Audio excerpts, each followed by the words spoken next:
Coach Thompson was saving my life. I hate that I'm like this in front of you right now. I respect you for showing these emotions. When somebody walked up to me and told me I wore my blackness well, I thought that was the greatest compliment I had ever received in my life. My mom begged him to give me a chance, and he did. And then he said, well, I'm going to take a stance. I'm going to walk out on the game. And man, the courage that it took, he walked off the court. The Muhammad Ali of coaching. You're not a crybaby. I know that from the child abuse I gave. I don't know. What are your thoughts this morning on the passing of John Thompson? Grady, he was a father figure to many of these young kids. Significance being the first black coach. I'm not interested in being the first or only black doing anything because it implies that in 1984, a black man finally became intelligent enough to win the NCAA title, and that's a very misleading thing.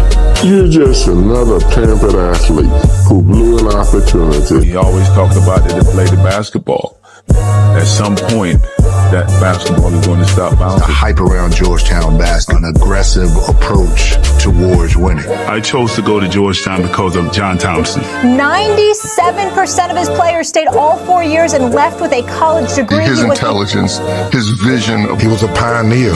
People related to him. He wanted to win, and that consumed him. An icon, a legend, and a father figure. He was a freedom fighter. You know how hard it is to coach talented people? Why are we closing the door on kids who have motivation to try to do something constructive?